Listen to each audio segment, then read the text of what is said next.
salam damai sejahtera bagi kita semua. Om Swastiastu, Namo Buddhaya, salam kebajikan. Baiklah, perkenalkan nama saya Linawati Boris Combing. Saya jurusan Ilmu Hukum di Universitas Maritim Raja Ali Haji semester 6. Sini saya akan memberi penjelasan untuk memenuhi tugas UAS saya di semester 6 ini, yaitu human trafficking.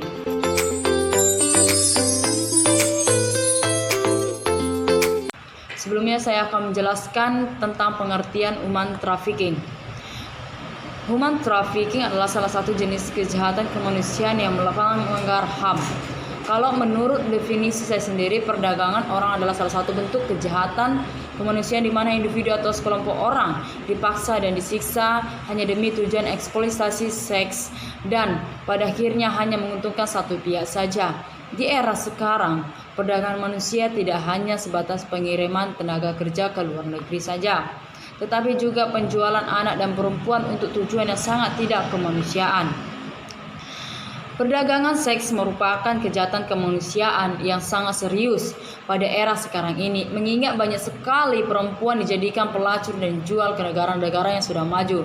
Dalam kasus ini sangat jelas, sangat serius, mengingat perempuan dipaksa dan disiksa demi kepentingan segelintir orang. Memang tidak dipungkiri bahwa faktor kemiskinan menjadi penyebab utama dan paling penting yang menyebabkan banyak wanita terpaksa atau dipaksa melakukan ini.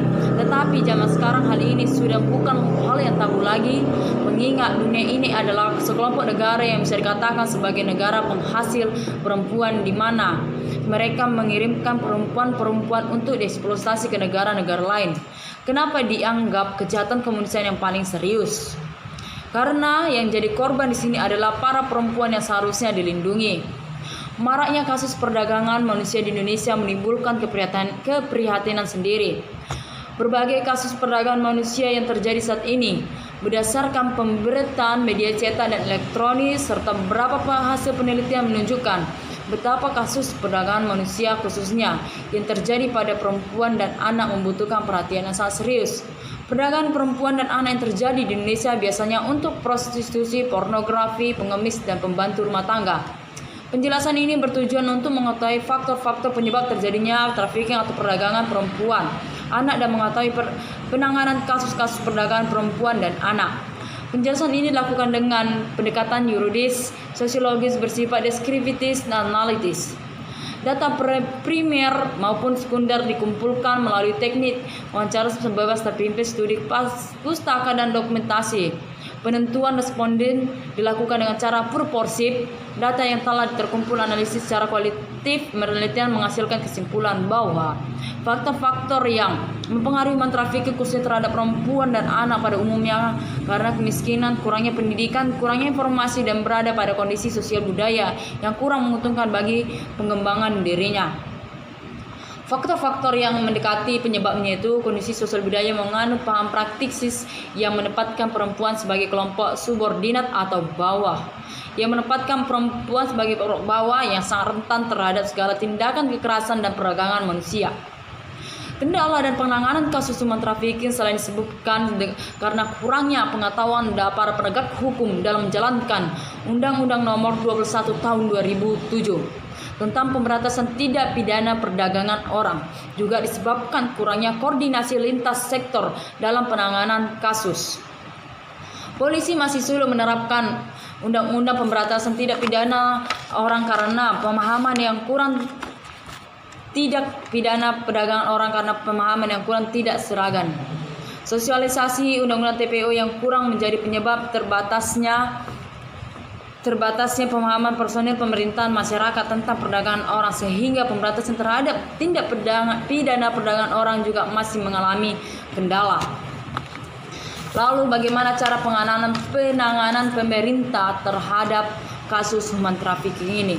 Sebaiknya pemerintah memperkuat hubungan kerjasama dengan lembaga dalam negeri, dengan sahabat serta lembaga internasional sehingga terwujud sumber daya yang lebih kuat untuk memerangi perdagangan orang yang telah menjadi kejahatan internasional yang terorganisir.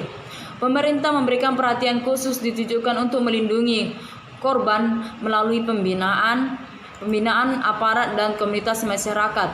Diupayakan penindakan hukum yang lebih keras kepada trafficking agar menimbulkan efek jerah, melakukan berbagai upaya penyuluhan, kampanye dan peningkatan kepedulian masyarakat juga terus dilakukan untuk mencegah terjeratnya kelompok rentan dalam perdagangan orang, pemberdayaan perempuan dan anak dalam usaha ekonomi. Kesimpulan yang bisa kita dapatkan dari penjelasan human trafficking tentang perdagangan orang ini yaitu human trafficking merupakan jenis kejahatan dan pelanggaran terhadap hak asasi manusia. Proses sangat sistematik dengan memanfaatkan kelemahan, ketidakketahuan dan ketidakberdayaan korban. Tujuannya adalah untuk eksploitasi baik dalam bentuk prostitusi, pornografi, kekerasan atau eksploitasi seksual. Kerjasama paksa dengan upaya yang tidak layak dan perbudakan dan praktik lain yang serupa. Faktanya jumlah kasus human trafficking di Indonesia terus meningkat. Bentuk trafficking yang paling banyak terjadi adalah labor dan seks trafficking. Korban kebanyakan anak-anak dan perempuan. Dampak kasus ini pada individu korban adalah gangguan fisik, masalah psikologis, dan masalah sosial. Dan bisa kita ambil kesimpulannya buat rekan-rekan yang telah penjelasan saya. Jika ada salah kata atau kesamaan, saya minta maaf karena itu tidak sengaja. Sekian dan terima kasih. Salam sejahtera bagi kita semua.